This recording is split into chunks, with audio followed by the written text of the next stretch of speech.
person over voice. Kararating lang nila Felix sa Davao del Sur.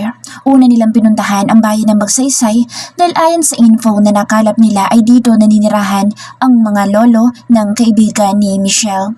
Natagpuan naman nila ang lugar. Isa itong maliit na bahay na yari sa pinagtagpi-tagping piraso ng mga tabla at plywood. May tao sa loob. Naririnig nila ang mga tao nagtatawanan. Napasilip bigla sa bintana si Felix at nakita nga nitong hinahanap niya na nakaupo at kumakain ng tanghalian. Kasama nito ang dalawang matanda na sa tingin niya ay ang lolo at lola ng kaibigan niya. Sa tabi naman niya ay ang kaibigan niya na panaykwento na nangyari sa simbahan. Umalis siya sa bintana at lumapit agad sa pintuan upang kumatok. Ilang katok ang ginawa niya at natahimik bigla ang mga nasa loob, kaya nagkatinginan silang magkakaibigan. Bumukas naman ang pintuan ng bahay at iniluwan nito ang matandang lalaki na nakatitig sa kanila.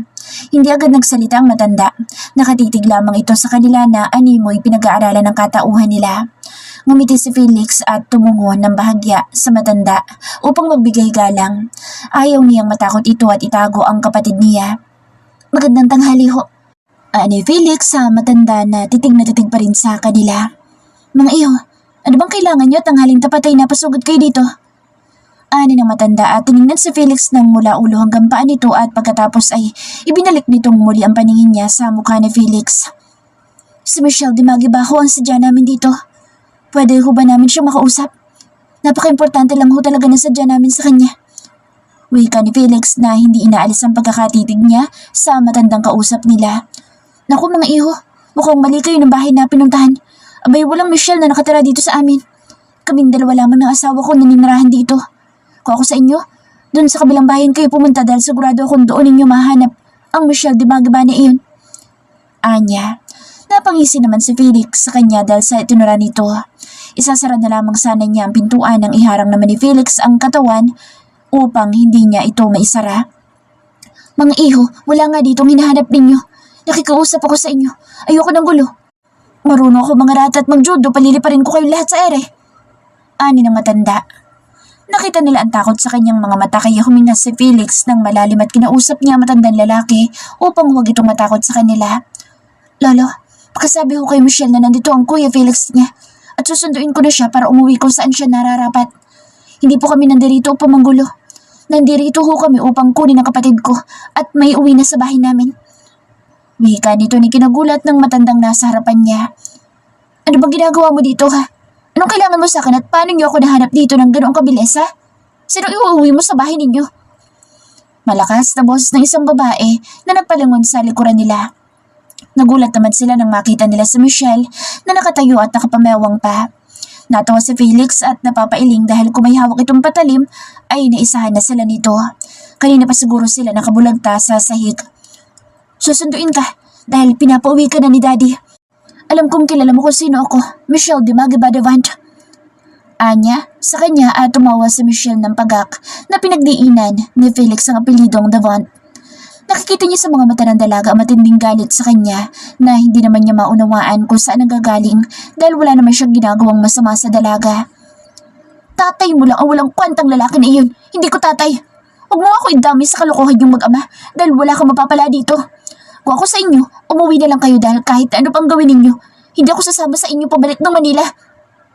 Galit na niya kay Felix at itinulak niya ito upang makaalis sa pagkakaharang sa pintuan at pumasok siya sa loob ng bahay. Nagkatingin na naman silang magkakaibigan dahil sa inasal niya sa binata. Pero napangiti si Felix. Kung gayon, ay alam mo kung sino ako sa buhay mo? Kung gano'n ay totoo ang kapatid mo ako base sa ikinikilos at sinasabi mo. Sayod sa gusto mo isasama ka sa aming pabalik ng Manila, kung saan ay nararapat kang manirahan. Ani Felix sa kanya. Isang matalim na titig ang isinagot sa kanya ng dalaga at mabilis nitong dinampot ang tinidor at ibinato ito kay Felix. Mabilis naman na naging pagkilos ni Felix at sinalo niya ang tinidor. Muling dumampot ang dalaga ng tinidor at ibinato ulit ito kay Felix na animay isang dartboard. Pero talagang mabilis at magaling si Felix kaya muli niya itong sinalo ng kaluwang kamay lamang. Isang malutong na tawa ang pinakawalan ni Felix na mas lalo ikinainis ng dalaga. Ang mga kaibigan naman ni Felix ay nagtatawanan na din kaya mas makikita sa dalaga ang pagkapikon nito kay Felix. Isa kang tunay na Devant. Ani Felix. Sa inis ng dalagang nilapitan niya si Felix at binigyan ng isang malakas na suntok sa mukha ang binata na mabilis nitong nailagan. Ngunit hindi naman nailagan ni Felix ang isang uppercut na mabilis na ibinigay sa kanya ng dalaga. Kaya nang mapasa po siya sa kanyang katawan na isang sipa naman mula kay Michelle ang ikinabagsak ni Felix. Malakas na ugong ng tawanan ang maririnig sa loob ng munting tahanan habang si Felix ay gulat na gulat sa ginawa ng dalaga. Hindi niya napaghandaan ang pag-ataking iyon ng dalaga sa kanya dahil wala sa itsura nito na marunong itong makipaglaban, kaya hindi niya ito sineryoso. Hindi siya makapaniwala na marunong mag-self-defense ang kanyang kapatid. Isang malaking ngisi ang gumuhit sa labi ni Felix nang tumayo na itong mag-isa. Napatingin siya sa mga kaibigan niya at muling ibinalik ang paningin sa kapatid niya nang may malaking paghanga. Oh, Tom, way to go, cuz! Anyway, ako nga pala si Henry. Henry Devant. Ang pinsan mong gwapo. Ang pinakagwapo sa lahat ng mga Devant. Ani Henry sa dalaga. Tumikim si Jamie sabay paikot ng mga mata. Napalingon naman sa kanya si Henry at inakmaan siya ng suntok pero tinaasan lamang siya ng kilay ni Jamie. Kilala na kita, Kuya Henry. Pati si Kuya Harold ay kilala ko na din matagal na. Lahat ng tungkol sa inyo na pag-aralan ko na mula nang malaman ko ang tunay kong pagkatao. Kung gusto ninyong gumawa ng DNA test, ay willing naman ako dahil ganoon ang kalakaran ng mayayaman, hindi ba? Wala na si nanay at sigurado akong alam na rin ninyo iyan. At simula noon, ay sila na ang kasama kong namumuhay dahil sila ng pamilya ko. Ang lolo ni Agatha ang nagturo sa amin ng self-defense. Si Lolo Arturo. Huwag ninyong masyadong maliitin si Lolo dahil kaya niya kayong pabagsakin. Wika niya sa mga ito sabay irap niya kay Felix. Nagulat naman si Felix dahil tinawag nitong kuya ang dalawang pinsan niya, samantalang sa kanya dalawang tinidor ang sumalubong at uppercut na may kasamang sipa. Mabuti naman alam mo mga bagay na iyan. Ano pang alam mo tungkol sa amin? Tanong ni Henry. Hindi naman inaalis ni Felix ang paningin niya kay Michelle. Natatawa siya dahil ngayong kaharap na niyang kapatid niya ay nakikita na niya sa kanya ang babaeng version ng isang Felix Devant. Mukha at pati na rin ang pag-uugali niya ay nakuha ng babaeng kaharap niya. Na mga bilyonaryo kayo at mga astig dahil may mga pera kayo. May damat pa ba akong malaman bukod sa isa ang mga Devant sa mga mayayaman tao sa mundo? Matalas na ani ng dalaga sa kanila. Nilapitan naman ni Henry ang dalaga habang ang dalaga ay matalim na nakatitig kay Felix. Bakit pagalit na galit ka kay Felix ha? Kapatid mo yan. Nag-iisa mong kapatid at magiging tagapagtanggol mo. Kami na ang magiging tagapagtanggol mo. Ani Henry sa dalaga. Hindi pa ninyo napapatunayan na isang akong Devant. Kaya hanggat hindi nyo pa napapatunayan ay wala kaming kahit na anong relasyon. Wika nito kay Henry. Inulit muli ni Henry ang tanong niya sa dalaga kung bakit tila galit siya kay Felix. Napatitig muli si Michelle ng matalim kay Felix pero sinagot naman niya ang binata.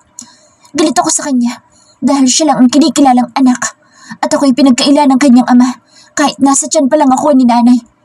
Galit ako sa kanya dahil lumaki siyang may amang tagapagtanggol samantalang ako. Lumaki na nanay ko lang ang kasama ko. Galit ako sa kanya dahil hindi ko naranasan na makasama sila. Galit ako sa kanya dahil hindi niya nalamang may kapatid siya na naghahanap ng kalinga nila. Mag-isa na lang ako.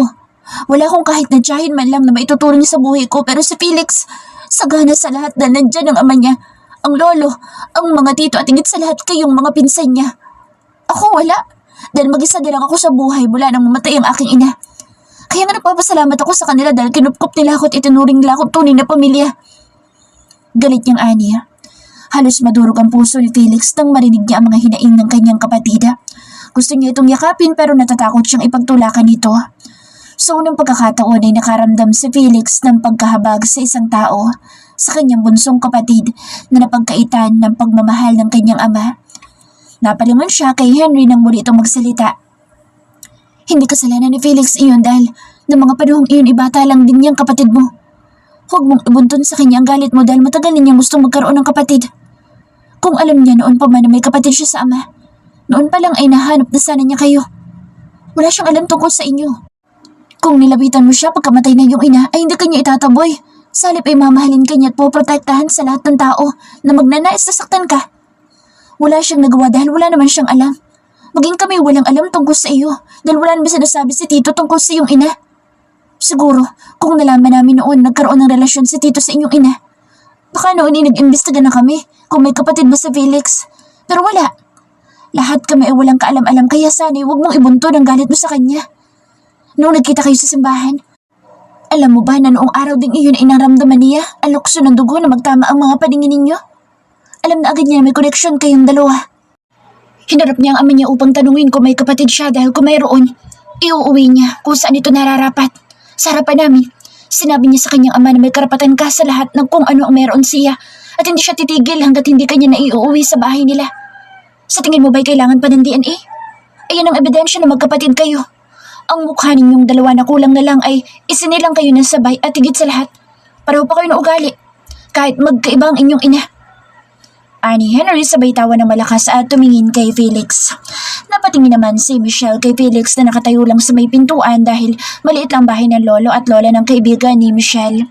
Si Felix naman ay hindi malaman ang gagawin. Gusto niya itong lapitan upang yakapin pero hindi niya magawa dahil natatakot siyang ipagtulakan siya ng kapatid niya. Nagaslap naman ang mga mata ni Michelle at tumingin sa ibang direksyon. Maya-maya ay narinig na nila ang mabibining paghikbi nito. Kaya nang marinig ito ni Felix ay inisang hakbang lamang niya ang pagitan nilang dalawa at niyakap niya ng mahigpit ang kanyang kapatid. I'm sorry, kuya. Nagalit lang ako kasi pakiramdam ko. Aping-api ako. Dahil hindi pa man ako nailalabas, tinalikuran na ako ng aking ama. Sa'yo ko'y binuhos ang lahat ng galit ko dahil akala ko wala kang pakalam sa akin. Ang sakit sa puso na makitang ang saya-saya niyo samantalang ako ang kapiling ibang tao. Ang ibang taong ito ang nagbigay ng pagmamahal sa akin. Ang mga pagkukulang niyo, sila ang pumuno. Kaya napapasalamat ako sa kanila dahil pinaramdam nila sa akin na kahit hindi nila ako kadugo, mahal nila ako. Silang lahat ko, yan naging pamilya ko, kaya mas lalo lumaki ang galit ko sa iyo at sa ating ama. Wika ng dalaga habang umiiyak ito sa dibdib ng ganyang kapatid. Kung alam ko lang noon pa ang tungkol sa iyo, hindi ka daranas ng hirap sa buhay. Wala akong alam at nalaman ko lamang ito na magtamang ating paningin noong kasal ni Eugene. Tama ako ng naramdaman ko. Sabi ko sa sarili ko, nararamdaman ko na kapatid kita. Ngayong nandito na ako, isasama na kita ang pauwi. Hindi na ako papayag na mamuhay ka na ibang kasama samantalang nandirito naman kami. Pupunan namin ang mga pagkukulang namin sa iyo. Ipinapangako ko na mababago na ang buhay mo dahil paparamdam namin ang pagmamahal na matagal mo nang pinapangarap. Wika ni Felix. Natigilan naman ang dalaga at napatingin sa kaibigan niyang nakaupo sa sulok ng bahay na nakayuko na tila ba umiiyak. Hindi ako pwedeng umalis nang hindi ko kasama si Agatha. Siya nang kasama ko, bata pa lang ako. Para na kami magkapatid. Magiging kulang na ang buhay ko kung wala siya. Anya, napalingon naman sa kanya ang kanyang kaibigan dahil sa tinura ni Michelle. Kung sino man ang gusto mong isama ay walang problema sa akin. Ang lolo Arturo ninyo ibibili ko ng isang lupain dito na maaari nilang taniman ng kahit na ano upang magkaroon sila ng panghanap buhay. Kung gusto nila ay palayan, kasama na lahat ng kakailanganin nila at may kasama bahay. Ikukuha ko din sila na makakatulong nila upang hindi sila mahirapan. Pati mga magiging trabahador nila ay sa akin manggagaling dahil kulang pa iyan sa lahat ng kabutihan na ginawa nila sa iyo. Ang kaibigan mo ay maaari mong isama sa atin at mapag-aralin namin kayo. Gusto ko ring makilala mo ang magiging asawa ko. Siguradong magkakasundo kayo ni Colleen. Ani Felix. Dahil sa narinig niya ay mas mahigpit niyang niyakap ang kanyang kapatid. Ang lolo at lola naman ni Agatha ay hindi makapaniwala sa kanilang mga narinig kay Felix. Panginoon ko, totoo ba mga sinabi mo, iho? Gulat na ani ng lolo ni Agatha. Isang tango na may kasamang ngiti ang isinagot ni Felix. Lumapit naman sa kanila sa Agatha na kahit may luha ay may ngiti naman sa labi nito. Salamat po. Anya kay Felix at niyakap na rin siya ng magkapatid. Lumapit si Henry at nakiyakap na rin siya at nag-iyak-iyakan pa siya sa mga ito, kaya malalakas na tawanan ng umugong sa loob ng munting bahay. Sobrang kaligayahan ang namamayani ngayon sa mga puso nila, lalo na si Felix dahil bata pa lamang siya ay pangarap na niya ang magkaroon ng kapatid na hindi natupad dahil bata pa lamang siya nang maghiwalay ang kanyang mga magulang. Yes! May prinsesa na mga Devant! Malakas na sigaw ni Henry habang sumasayaw-sayaw at ikinakambot pa niya ang kanyang balakang at puwet. Hindi naman mapuknat ang pagtawa ni Michelle kahit umiiyak ito dahil sa ginagawang pagkembot ng isang Henry Devant. Wait, tatawagan ko si Harold. Siguradong matutuwa ito kapag nalaman niya na may kapatid kang babae at may prinsesa na mga Devant. Isa pa iyon na naghahangad ng isang prinsesa sa Devant. ani Henry. Mabilis na kinuha nito ang kanyang telepono at tinawagan agad ang kanilang pinsan na si Harold.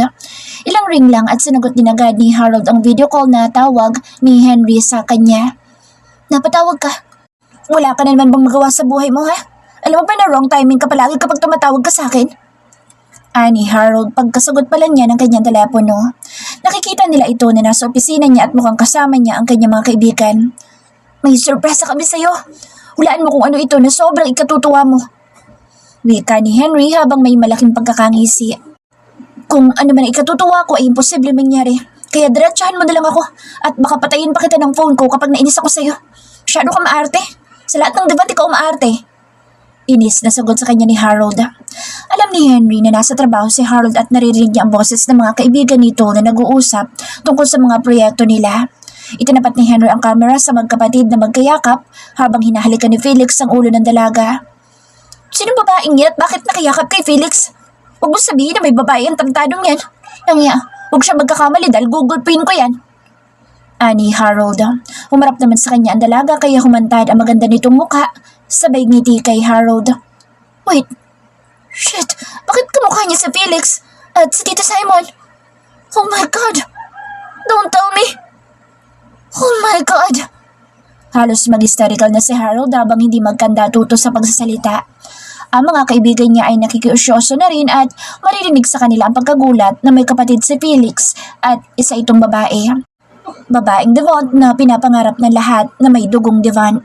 Yup, kapatid ni Felix sa ama. Magkita-kita tayo mamayang gabi sa bahay ni Tito dahil pauwi na kami. Siguradong matutuwa nito sa lolo. Baka sa unang pagkakataon ay umiyak ito kapag nalaman niya na may anak na babae si Tito Simon. Ani Henry sabay kindat kay Harold. Papatayin na lang sana niya ang telepono nang muling nagsisigaw si Harold kaya napatitig siya sa pinsan niya.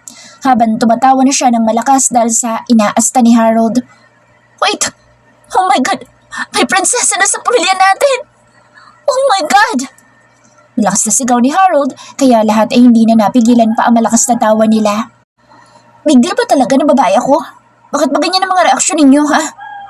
Ani Michelle na hindi maunawaan na nangyayari. Big deal dahil walang babae sa Devont. Meron man pero malayong pinsan at hindi mga Devont. Ikaw ang kauna-unahang babae sa pamilya natin. Ang prinsesang Devont na pinapangarap na lahat. 3 lang ang anak ni Lolo. Ang ama niyo, ang ama ko at ang ama ni Harold. Walang babae. Sa mga apo naman ni Lolo ay puro pa rin lalaki kaya wala pa rin babae. Sa mga apo naman sa tuhod, puro lalaki din ang mga anak namin kaya wala pa rin babae. Ngayon ay dumating ka. Siguradong ang lahat ng atensyon ng mga Devont ay ibibigay sa iyo kaya humanda ka pagdating natin ng Maynila dahil pag-aagawan ka na ng mga Devont. Wika ni Henry. Mahigpit namang niyakap ni Felix ang kanyang kapatid at ginusuan ng kanyang pinsan. Kapatid ko ito. Kung gusto niyo maghanap din kayo, baka may anak sa labas sa mga tatay ninyo na babae. Wika ni Felix na ikinatawa na ng lahat. Nauwi na sa malakas na tawanan ang lahat. Pinaghahanda na rin ni Felix si Michelle at Agatha upang maisama na nila ang mga ito sa Manila. Tinawagan na rin ni Felix ang abogado ng pamilya Devont upang asikasuhin ang bibilhing property na para sa lolo at lola ni Agatha. Upang bago sila umalis ay may magandang balita silang iiwan sa mga lolo niya. Felix, person over voice. Nakarating kami ng Manila, hatid ng private helicopter. Sa halip na sa mansion ng aking ama ay sa rooftop ng condominium building na pag-aari ko kami lumapag dahil may kailangan akong kunin sa kondo ko. Akala ko ba sa tatay mo tayo pupunta? Anong ginagawa natin dito sa kondo mo? Tanong ng kapatid ko na ikinatawa ko ng malakas. Natawa ako dahil maging ang kondo ko pa lang ito ay alam niya. Tama nga ang sinabi niya. Pinag-aralan na nga niya kami. Tatay natin okay? Pati pala ang kondo ko, hindi nakaligtas sa'yo ha? Ani ko habang tumatawa ako ng malakas. Ginusuan naman niya ako at inarapan kaya mas lalo ko natawa sa kanya. Minsan, sinubukan kong pumunta dito pero hindi kami pinapasok ng guard. May sakit ang lolo ni Agatha. Hihingi sana ako ng 0.1% ang mana ko sa inyo para maipagamot ko si lolo. Swerte mo dahil hindi kami pinapasok ng guard noon at sinabi nag-iisang anak ka lang. Anya na ikinagulat ko. What? Sinong guard ang tinutukoy mo at ngayon din ay sisasantahin ko? Galit na ani ko dahil kung alam ko noon pa na may kapatid ako ay matagal ko na siyang hinanap. Huwag mo nang intindihin iyon at huwag mo siyang pagalitan dahil ginagawa lang niya ang trabaho niya. Tsaka totoo naman na sinabi niya dahil yun ang pagkakaalam ng lahat. Hayaan mo na. Binigyan ko pa nga siya ng cotton candy noon tapos binigyan niya ako ng 500. Sabi niya ipandagdag sa pagpapagamot. Anya, kaya naman natuwa na rin ako nang malaman ko na kahit paano ay naging mabait sa kanya ang guard. Pero 0.1% talaga? Ayaw mo ng 0.2? Ay ko sabay tawa ko ng malakas. Siya man ay natawa na rin dahil sa sinabi ko. Ang sarap pakinggan ang tawa ng isang kapatid, nakakaalis ng pagod. Ano ba kasi gagawin natin dito ha? Tanong niya na tila ba naiinip na. Don't worry dahil pupunta din tayo sa mansyon ng tatay natin. May kukunin lang ako dito at pagkatapos ay aalis na din agad tayo. Huwag ka masyado excited na makilala ang tatay natin. Ani ko at pinagdidiinan ko pa talaga ang salitang tatay natin. Natawa naman siya at pagkatapos ay inirapan din agad ako.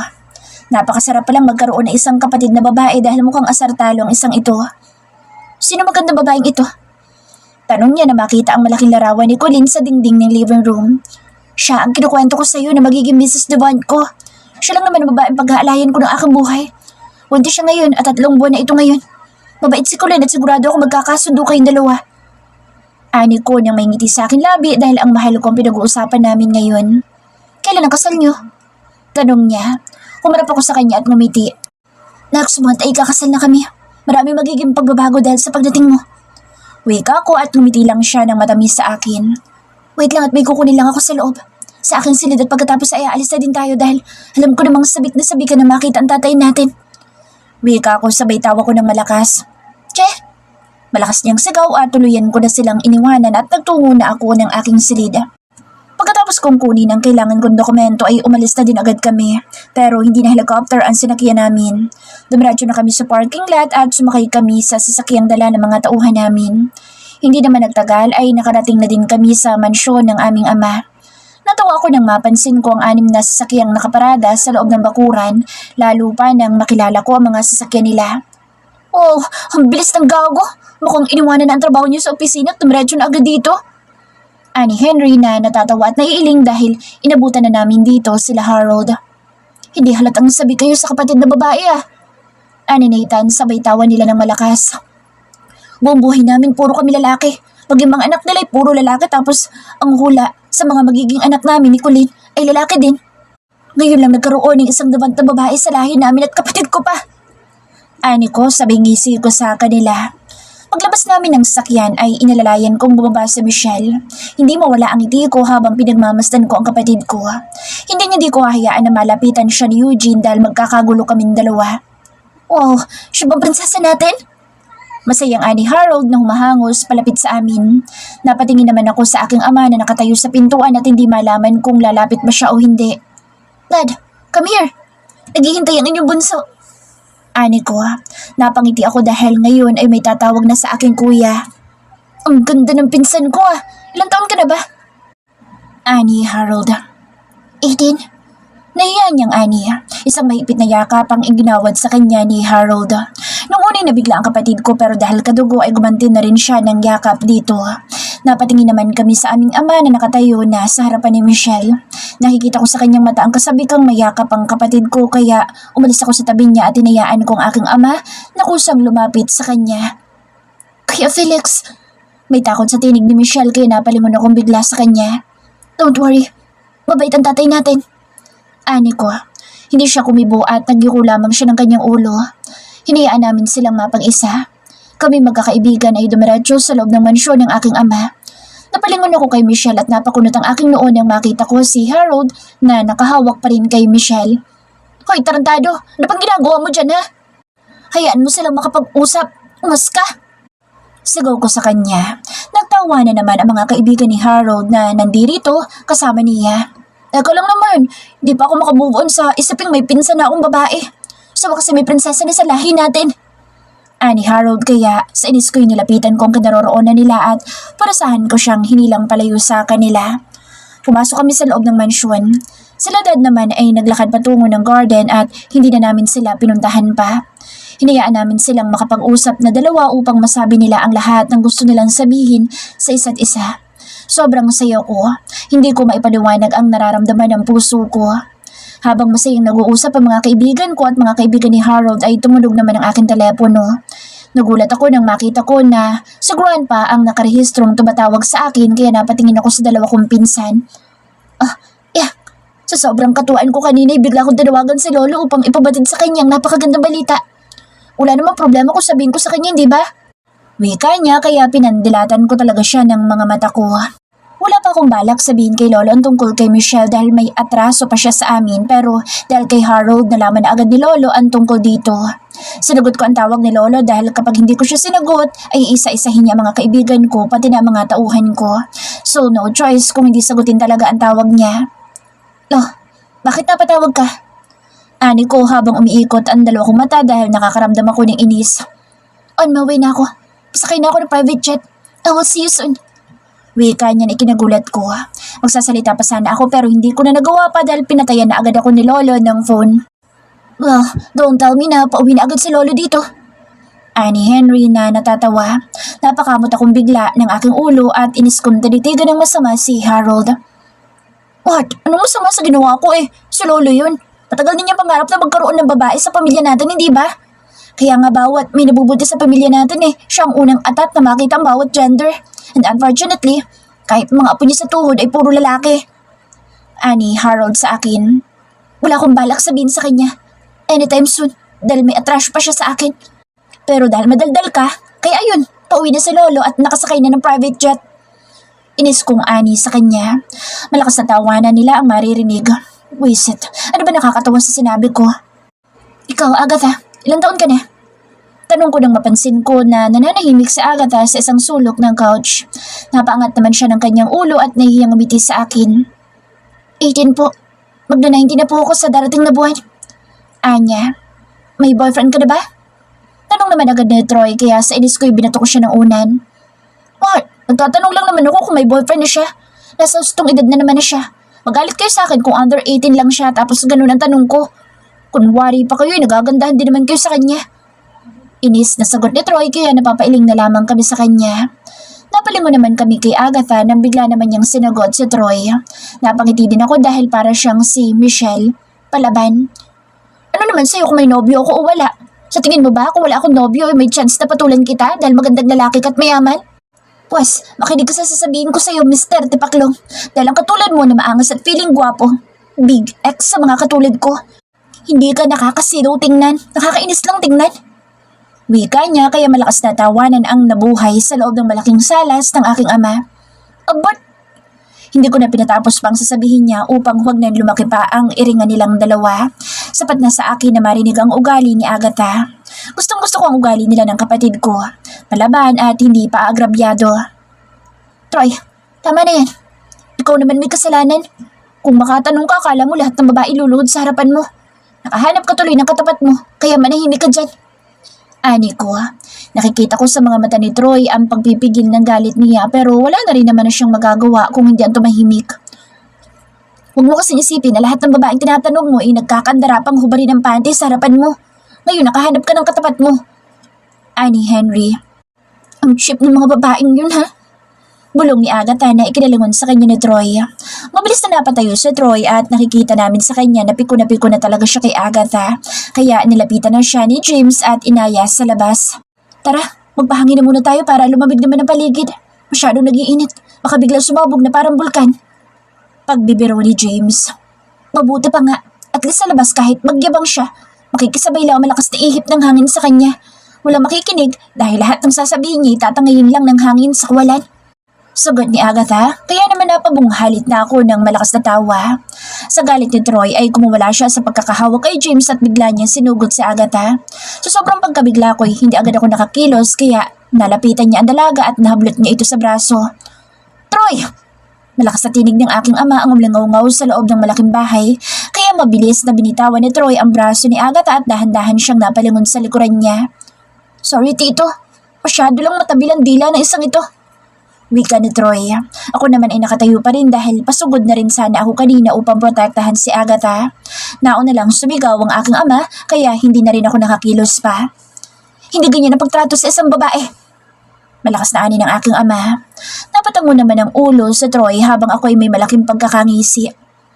Hindi lang po niya matanggap na hindi ako isa sa mga babaeng nagkakandara pa sa kanya. Wala naman kasing dapat na ikandara pa. Ani ni Agatha. Malakas na tawa muli ang pinakawalan ko pero natigil ako nang tingnan ako ng aking ama ng matalim. Mabilis namang nilapitan ni Michelle ang kanyang kaibigan at tiningnan niya ng matalim si Troy. Padating na ang doktor ng pamilya upang sa gagawing DNA test namin ni Michelle. Harold, ikaw na mag-utos sa mga kasambahay na maghain upang makakain na tayo ng hapunan habang hinihintay natin ang pagdating ng doktor. Ani ng aking ama. Diana, kailangan pa ba ng DNA test? Kita naman ang ebidensya na anak ninyo siya. Hanggang ngayon ba'y wala ka pa rin tiwala na anak mo si Michelle? Anong klase kang ama ha? Galit kong ani. Natahimik ang lahat nang tumayo ng tuwid ang aking ama at nilapitan ako. Nakahanda ako kung isang suntok sa mukhang ibibigay niya sa akin. Hindi ako iilag. Sasaluhin ko kung ano man ang gagawin niya sa akin upang makita niya ang galit ko. Isang tapik sa balikat ang binigay sa akin ng aking ama at pagkatapos ay isang mahigpit na yakap na ikinagulat ko. Kuya, ako ang may gusto na magpa-DNA test. Ayaw ni Daddy pero pinilit ko siya dahil gusto ko. Kapag tinanggap niyo ako, may ipapakita kong katunayan na isa nga akong Devon. Ayoko mabuhay sa isiping isa nga ba akong Devon? Gusto kong patunayan sa inyo at sa sarili ko na totoo nga sinabi sa akin ng aking ina. Ani Michelle na ikinagulat ko na naman. Pero hindi pa ba sapat na nasa iyo ang mukha ko at ni Daddy?